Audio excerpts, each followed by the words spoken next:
Let's get into this conversation now. Trade, Industry and Competition Minister Pakstau has announced Sizekaya Holdings as the preferred bidder for the lucrative National Lottery license. The company will run all the national lottery services for the next 8 years for an eye-watering 180 billion rand. Sizekaya Holdings is 50% owned by gaming and online betting company Gold Rush, which is owned by Amazulu Football Club owner Sandile Zungu. The KZN consortium will take over from Ituba from the 1st of June. The bidding process has been marred by extensive litigation. Winanjalo, you'll remember, one of the bidders, took the matter to the Gauteng High Court, alleging that Minister Tau had favoured Ituba by delaying the announcement and deciding to issue a temporary license. Parties like the EFF and BOSA have also been calling for more transparency around the contract and bidding process to rule out political interference and conflict of interest. Well, let's stay with this story. Joining us now to give us their commentary around this. In fact, they've already issued a statement, the EFF national spokesperson, Snawo Tambo. Mr. Tambo, good evening to you. Thanks for your time. I'm going to go straight to part of what your statement says tonight, and that is that the minister has acted in a corrupt manner. Explain those statements. In what way?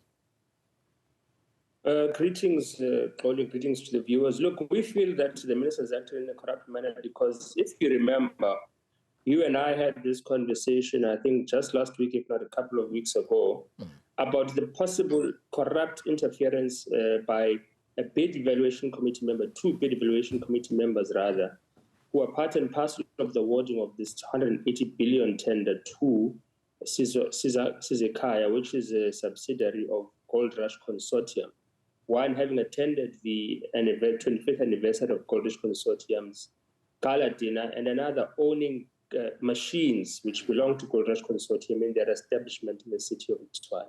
Beyond this corrupt sort of relationship and collusion between bid evaluation committee members and now the winning bidder is the link by Sandile Zungu, who is the Amazulu FC owner, but also a former hopeful for chairpersonship of the African National Congress in KZN, and Moses Tembe. Now, this goes directly against the Lotteries Act, which speaks against political exposure, but also Gold Rush Consortium had, at the time when we had this conversation, spoken about expanding its operations, which speaks to what we view as an inability to run the National Lottery in its current state, which also goes against the Lotteries Act. So we are not perplexed that Pakstau has rewarded Sizekaya with this contract and ultimately Gold Rush Consortium, as we had warned.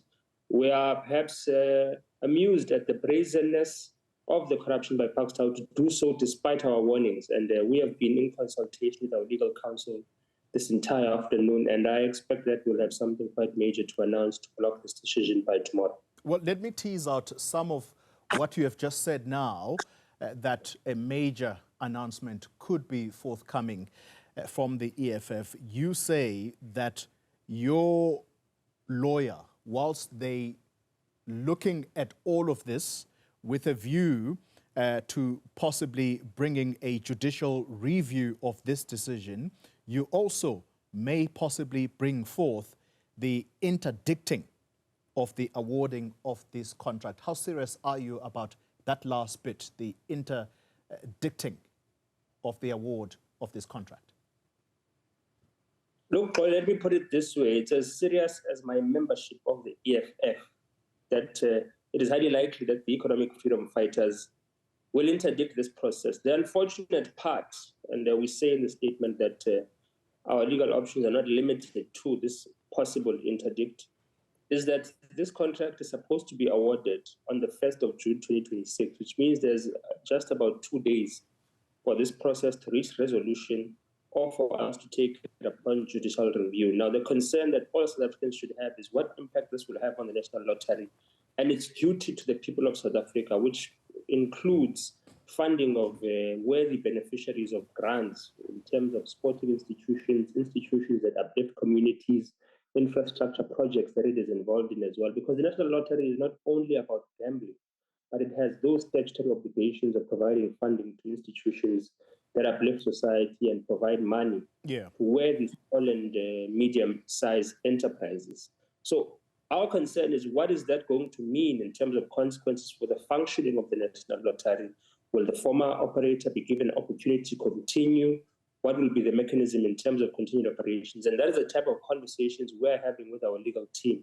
Because as much as we want to stop the ANC corruption, which seeks to award this contract to Sandile Zungu and Moses Tembe so that the African National Congress can secure funding for its internal elected conferences in the 2026 and 2029 elections, we also want to ensure that the National Lottery remains operational to the benefit of the people. So we must balance those two scenarios. Yeah, as we end the conversation, some people will be wondering, why should South Africans take the EFF seriously, given your behavior in Parliament yesterday during the question and answer session of the President, if they perhaps harbor those kinds of thoughts that whilst on the one hand, they want to be taken seriously, how do you juxtapose this with the theatrics that we saw in Parliament, especially after a commitment that said the EFF is no longer going to behave in such a fashion in the 7th administration? Look, I don't think there was anything untoward with the behavior of the economic freedom fighters yesterday in the National Assembly. And I'm sure that is up and open for debate. But the principal concern raised by the EFF, which I think is something worthy to raise, is that there were unidentifiable armed individuals in the National Assembly, which is constituted by democratically elected members who represent political parties voted by the South African people. Now, that is a security threat that must be raised as a caution. It was later considered by the Deputy Speaker, Anna Lotriet, that those were the protectors of either the Deputy President or the President of South Africa, and they were later ejected. But this came after the irrational removal of members of parliament of the EFF who were raising that same concern. So we were simply stating that you remove members of parliament for raising a concern about unidentifiable armed individuals in parliament.